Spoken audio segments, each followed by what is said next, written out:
ജാഗ്രതാ നിർദ്ദേശങ്ങൾ ശരിയായി പോകുന്നില്ല. കോവിഡ് കാലത്ത് സംഭവിച്ചതുപോലെ തന്നെ വലിയ തോതിൽ കേരളം വില കൊടുക്കേണ്ട സ്ഥിതിയിലേക്കാണ് വന്നിരിക്കുന്നത്. ആരോഗ്യ വകുപ്പ് മന്ത്രി അടിയന്തരമായി തൻ്റെ ഉത്തരവാദിത്തം മനസ്സിലാക്കി പ്രവർത്തിക്കണമെന്ന് ഞങ്ങൾ ആവശ്യപ്പെടുകയാണ്. ഗൗരവതരമായ സ്ഥിതിയാണ് സംസ്ഥാനത്തിപ്പോൾ സംജാതമായിരിക്കുന്നത്. കഴിഞ്ഞ ദിവസം നമ്മുടെ പൊതുമരാമത്ത് വകുപ്പ് മന്ത്രി, ടൂറിസം വകുപ്പ് മന്ത്രി ശ്രീ മുഹമ്മദ് റിയാസിൻ്റെ ഒരു പ്രസ്താവന കണ്ടു. മുഹമ്മദ് റിയാസ് വയനാട് പുനരധിവാസത്തെ സംബന്ധിച്ചുള്ള മന്ത്രിസഭാ ഉപസമിതിയിലെ പ്രധാനപ്പെട്ട അംഗമാണ്. മാത്രമല്ല സംസ്ഥാന മന്ത്രിസഭയിലെ ഏറ്റവും പവർഫുള്ളായിട്ടുള്ള മന്ത്രിയാണ്. മുഖ്യമന്ത്രിയുടെ മരുമകൻ തന്നെയാണ്. സ്വന്തം കഴിവുകേടും സ്വന്തം തെറ്റും മറച്ചുവെക്കാൻ കേന്ദ്ര സർക്കാരിനെയും കേരളത്തിലെ BJPയെയും കുറ്റപ്പെടുത്തുകയാണ് മുഹമ്മദ് റിയാസ് ചെയ്യുന്നത്. വയനാട്ടിലെ ദുരന്ത നിവാരണത്തെ സംബന്ധിച്ച് ഇപ്പോഴും സർക്കാർ ഇരുട്ടിൽ തപ്പുകയാണ്. അതിനൊരു പ്രധാന കാരണക്കാരൻ മുഹമ്മദ് റിയാസാണ്. എന്താണ് ഈ മന്ത്രിസഭാ ഉപസമിതി ചെയ്തിരിക്കുന്നത്? എന്ത് മെമ്മോറണ്ടമാണ്, വിശദമായിട്ടുള്ള മെമ്മോറണ്ടമാണ് സമർപ്പിച്ചിരിക്കുന്നത്? ഇല്ലാത്ത കണക്കുകൾ എഴുതി വച്ച് കള്ളക്കണക്കുണ്ടാക്കി സമർപ്പിക്കാൻ പോകുന്നതിന് പകരം ശരിയായ ഹോംവർക്ക് നടത്തി ആവശ്യമായ മെമ്മോറാണ്ടം കേന്ദ്രത്തിന് സമർപ്പിക്കാൻ ഇതേവരെ സാധിച്ചിട്ടില്ല. പിന്നെ പണത്തിൻ്റെ കണക്കെന്തോ അദ്ദേഹം പറയുന്നത് കേട്ടു. നോക്കൂ, നിങ്ങൾ ഏപ്രിൽ മാസം 1-ാം തീയതി കേരളത്തിലെ സർക്കാരിൻ്റെ കയ്യിൽ, ഞാൻ എല്ലാ കണക്കുകളും എടുത്തിട്ട് തന്നെയാണ് സംസാരിക്കുന്നത്, ഇത് തെറ്റാണെങ്കിൽ റിയാസിന് മറുപടി നിഷേധിക്കണം, സർക്കാർ മുഖ്യമന്ത്രി വിശദീകരിക്കണം. ഏപ്രിൽ മാസം 1-ാം തീയതി കേരളത്തിൻ്റെ കയ്യിൽ SDRFൻ്റെ കേന്ദ്രവിഹിതം 395 കോടി രൂപ കയ്യിലുണ്ടായിരുന്നു. ആ കാശ് കയ്യിൽ വെച്ചിട്ടാണ് 1 രൂപ ചെലവഴിക്കാതെ ഇവർ മുന്നോട്ട് പോയത്. കഴിഞ്ഞ 5 വർഷത്തിനിടയിൽ സംസ്ഥാന ദുരന്ത നിവാരണ നിധിയിൽ 1780 കോടി രൂപയിൽ 1200 കോടി രൂപയും കേന്ദ്രം അനുവദിച്ചതാണ്. കേന്ദ്രം പണം അനുവദിച്ചിട്ടില്ലെന്ന് ആരാ പറഞ്ഞത്? ആവശ്യത്തിനുള്ള തുക കേരളത്തിൻ്റെ കയ്യിലുണ്ട്. ദുരന്ത പ്രതിരോധത്തിനുള്ളതുണ്ട്, ദുരന്ത നിവാരണത്തിനുള്ളതുണ്ട്. അടിയന്തര ഘട്ടങ്ങളിൽ ചെലവഴിക്കാൻ ഓരോ പണത്തിൻ്റെ ദൗർലഭ്യവുമില്ലാതെ ചെലവഴിക്കാനുള്ള കാശ് സംസ്ഥാന ഗവൺമെൻറ്റിൻ്റെ കയ്യിലുണ്ട്. പുനരധിവാസത്തിൻ്റെ കാര്യത്തിൽ എവിടെയെങ്കിലും കാലതാമസം ഉണ്ടായിട്ടുണ്ടെങ്കിൽ അതിന് പൂർണ്ണമായിട്ടുള്ള ഉത്തരവാദിത്തം കേരള സർക്കാരിനാണ്, മുഖ്യമന്ത്രിക്കാണ്, ഈ മന്ത്രിസഭ ഉപസമിതിക്കാണ്. ഒരു ശവം സംസ്കരിക്കാൻ 75,000 രൂപ എഴുതിയെടുക്കുന്ന കമ്പനിയാണ് മുഹമ്മദ് റിയാസിൻ്റെ കമ്പനി. അവരാണ് കേരളത്തിലെ BJP നേതാക്കൾ ഇത് മുടക്കുന്നു എന്നുള്ള ആരോപണം ഉന്നയിക്കുന്നത്. നോക്കൂ, കേന്ദ്രത്തിൽ ഭരിക്കുന്ന പാർട്ടിയായിട്ടുള്ള ഞങ്ങൾ ഇന്ത്യയിലെ എല്ലാ BJP ഗവൺമെൻറ്റുകളോടും കേരളത്തിനെ കൈയച്ച് സഹായിക്കാൻ അഭ്യർത്ഥിച്ചവരാണ്. BJP ഭരിക്കുന്ന എല്ലാ ഗവൺമെൻറ്റുകളും കേരളത്തിന് കൈയച്ച സഹായങ്ങൾ തന്നിട്ടുണ്ട്. ദുരിതാശ്വാസ പുനരധിവാസ കാര്യത്തിന് കേന്ദ്രം പണം അനുവദിക്കണമെങ്കിൽ അതിന് വ്യക്തമായിട്ടുള്ള മാനദണ്ഡങ്ങളുണ്ട്. അതിനാവശ്യമായ തയ്യാറെടുപ്പോടുകൂടിയുള്ള മെമ്മോറാണ്ടങ്ങൾ കൊടുക്കണം. ഒരു കടലാസ് എഴുതി ഡൽഹി പോയിട്ട് പോക്കറ്റിൽ നിന്ന് എടുത്തു കൊടുത്താൽ കാശ് കിട്ടില്ല. ശരിയായ തയ്യാറെടുപ്പ് സംസ്ഥാന ഗവൺമെൻറ് നടത്താത്തത് കൊണ്ടാണ്. സംസ്ഥാന ഗവൺമെൻറ് പുറത്തുവിടട്ടെ. ഈ കോടതിയിൽ പറഞ്ഞ എസ്റ്റിമേറ്റ് അല്ല. യഥാർത്ഥത്തിൽ കേരള ഗവൺമെൻറ് കേന്ദ്ര സർക്കാരിന് ദുരിതാശ്വാസത്തിനും പുനരധിവാസത്തിനുമായിട്ട് എത്ര തുകയാണ് ആവശ്യം? 10,000 കോടി 20,000 കോടി ആവശ്യപ്പെട്ടു എന്നൊന്നും പറയുന്നില്ലല്ല. നിയമപരമായിട്ട് രേഖാമൂലം അവരെന്താണ് ആവശ്യപ്പെട്ടത് അതവർ കാണിക്കട്ടെ.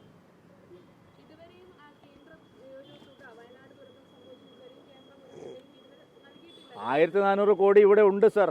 എടുത്ത് ചെലവഴിക്കാനുള്ള കാശ് സംസ്ഥാന ഗവൺമെൻറ് കയ്യിലുണ്ട്.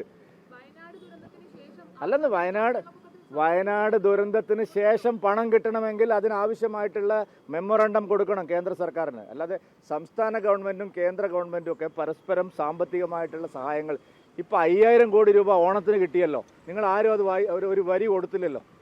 കേരളം ആവശ്യപ്പെട്ട 5000 കോടി രൂപ ശമ്പളം കൊടുക്കാനും പെൻഷൻ കൊടുക്കാനും ഈ ഓണക്കാലത്ത് കേന്ദ്രം അനുവദിച്ചല്ലോ. വായ്പാ പരിധിയിൽ മാറ്റം വരുത്തിയല്ലോ, പണം കൊടുത്തല്ലോ. അതെന്താ ആരും പറയാതിരുന്നത്? ധനകാര്യമന്ത്രി ഇവിടെ വന്നിട്ട് ഒരു അക്ഷരം പറഞ്ഞില്ലല്ലോ ബാലഗോപാൽ. 5000 കോടി ആയിക്കോട്ടെ, ചോദിച്ച് കിട്ടുന്നില്ല എന്നായിരുന്നല്ലോ നിങ്ങൾ പറഞ്ഞുകൊണ്ടിരുന്നത്, CPM പറഞ്ഞുകൊണ്ടിരുന്നത്. കേന്ദ്രം ഒരു തരത്തിലും കേരളത്തെ അവഗണിക്കുന്നില്ല. സ്വന്തം കഴിവുകേട് മറച്ചു വെക്കാൻ കേന്ദ്രത്തെ കുറ്റപ്പെടുത്തുന്ന ആ പരിപാടി ആദ്യം നിർത്തണം സഖാവേ.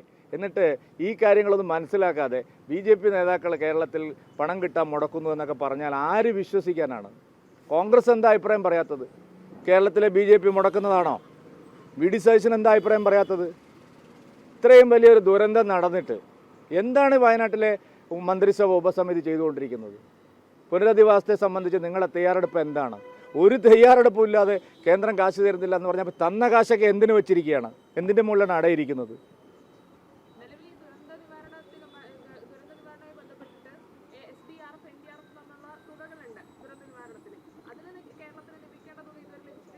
ആരാണ് പറഞ്ഞത്? കൈരളി ചാനൽ പറഞ്ഞാൽ മതിയോ? ഞാനിപ്പോൾ പറഞ്ഞത് എൻ്റെ കയ്യിലുള്ള കഴിഞ്ഞ 5 വർഷത്തെ കണക്കാണ്. ദേശാഭിമാനിയും കൈരളിയും പറഞ്ഞാൽ പോരാ, വ്യക്തമായിട്ടുള്ള കണക്കാണ് പറഞ്ഞിരിക്കുന്നത്. കേരളത്തിൻ്റെ കയ്യിൽ 1700 കോടി രൂപ ഉള്ളതിൽ 1200 കോടി രൂപയും കേന്ദ്ര സർക്കാർ കൊടുത്തിരിക്കുന്നതാണ്, അല്ലാതെ കേരള ഗവൺമെൻറ്റിൻ്റെ കാശല്ല. അതുകൊണ്ട് ഇനി മുഖ്യമന്ത്രിയുടെ ദുരിതാശ്വാസ നിധി എടുത്ത് വകമാറ്റി ചെലവഴിക്കുന്ന പാർട്ടിയാണ് ഇവിടെ ഭരിക്കുന്നത്. ബാങ്ക് ലോൺ അടയ്ക്കാനും കടം വീട്ടാനും മുഖ്യമന്ത്രിയുടെ ദുരിതാശ്വാസ നിധിയിലെ പണം എടുക്കുകയാണ് കേരളത്തിൽ. അത് ആരും ചർച്ച ചെയ്യുന്നേ ഇല്ല.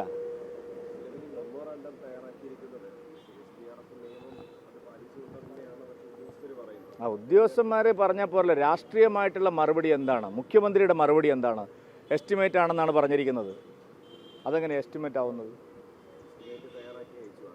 അല്ല, അപ്പോൾ അതിന് എന്ത് അടിസ്ഥാനത്തിലാണ് ഒരു ശവസംസ്കാരത്തിന് 75,000 രൂപ എസ്റ്റിമേറ്റ്? അങ്ങനെ ചിലവായിട്ടുണ്ടോ കേരളത്തിൽ? ഇല്ല, എൻ്റെ ചോദ്യം അതല്ല, ചിലവായിട്ടുണ്ടോ? 1 കോടി രൂപ ബെയിലി പാലത്തിന് സംസ്ഥാന ഗവൺമെൻറ്റിന് ചിലവുണ്ടോ? അല്ലല്ല, എൻ്റെ ചോദ്യം അത് എസ്റ്റിമേറ്റ് ഇനി വരാനുള്ള കാര്യമാണ്, അല്ലെങ്കിൽ ഞങ്ങൾ അങ്ങനെയാണ് മാനദണ്ഡം നോക്കിയാണെന്ന് പറഞ്ഞാൽ നമ്മളൊരു വസ്തുതാപരമായിട്ട് കാര്യങ്ങളെ സമീപിക്കുന്നു. അല്ല, കേന്ദ്രത്തിന് മുമ്പിൽ സമർപ്പിക്കുന്ന ഒരു കാര്യത്തെ സംബന്ധിച്ചുള്ള ഒരു വ്യക്തതയും ഉദ്യോഗസ്ഥന്മാർക്കും സർക്കാരിനും ഒന്നും പറയാൻ കഴിയുന്നില്ല. അവരിപ്പോൾ ഇതെല്ലാം പുറത്തു വന്നതിന് ശേഷം പറയുകയാണ് അതൊക്കെ ഞങ്ങളൊരു എസ്റ്റിമേറ്റ് കൊടുത്തതാണെന്ന്. ഭക്ഷണ സാധനങ്ങൾ ഏത് വോളണ്ടിയർ കഴിച്ചു?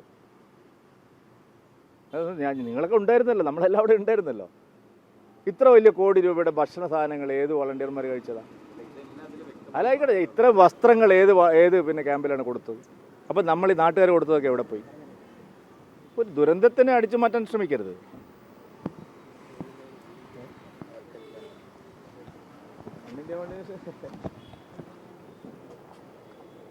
കേരളത്തിലെ കോൺഗ്രസും CPM-ഉം ഒരു രാജ്യം ഒരു തെരഞ്ഞെടുപ്പിനെതിരായിട്ടുള്ള വലിയ കോലാഹലവുമായിട്ട് ഇറങ്ങിയിരിക്കുക. ഒരു രാജ്യം ഒരു തെരഞ്ഞെടുപ്പ് വന്നാൽ നമ്മുടെ രാജ്യത്തിലെ സാധാരണ ജനങ്ങൾക്കാണ് അതിന് ഏറ്റവും വലിയ പ്രയോജനം ഉണ്ടാവുന്നത്. സഹസ്ര കോടിക്കണക്കിന് രൂപയുടെ സാമ്പത്തിക ലാഭം നമ്മുടെ രാജ്യത്തിനുണ്ടാവുന്നു. രാജ്യത്ത് തുടർച്ചയായി നടന്നുകൊണ്ടിരിക്കുന്ന തെരഞ്ഞെടുപ്പുകൾ കാരണം വികസന പ്രവർത്തനങ്ങൾ സ്തംഭിക്കുന്നു. ഇത് എല്ലാവരും അംഗീകരിക്കുന്ന ഒരു കാര്യമാണ്. സ്വതന്ത്ര ഇന്ത്യ 1967 വരെ ഈ രീതിയിലാണ് മുന്നോട്ട് പോയത്. പണ്ഡിറ്റ് ജവഹർലാൽ നെഹ്റു തുടങ്ങി വച്ച് 47 മുതൽ 67 വരെയുള്ള 20 വർഷം, 51 മുതൽ 67 വരെയുള്ള 16 വർഷം തുടർച്ചയായിട്ട് ഒരു തെരഞ്ഞെടുപ്പാണ് നടത്തിയത്. ജവഹർലാൽ നെഹ്റുവിനെ തള്ളിപ്പറയാണോ VD സതീശനും രാഹുൽ ഗാന്ധിയും? അപ്പോൾ അത് രാജ്യത്തിന് ഗുണകരമായിട്ടുള്ള ഒരു കാര്യമാണ്. ഈ നാട്ടിൽ വികസന പ്രവർത്തനത്തിന് അത് കൂടുതൽ പണം ലഭിക്കും. വലിയ സുസ്ഥിരത നമ്മുടെ രാജ്യത്തെ ഭരണ സംവിധാനങ്ങൾക്കുണ്ടാവും.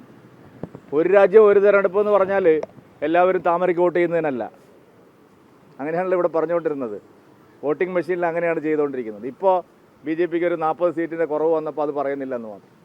ഒരു രാജ്യം ഒരു തെരഞ്ഞെടുപ്പ് എല്ലാവരും താമരയ്ക്ക് വോട്ട് ചെയ്യാനുള്ളതല്ല. ഒരു രാജ്യം ഒരു തെരഞ്ഞെടുപ്പ് ഈ രാജ്യത്തെ ജനങ്ങൾക്ക് വേണ്ടിയുള്ളതാണ്. കോൺഗ്രസും CPM-ഉം ഈ ഒരു തെറ്റായ പ്രചാരവേല അവസാനിപ്പിക്കണമെന്നാണ് ഞങ്ങളുടെ നിലപാട്.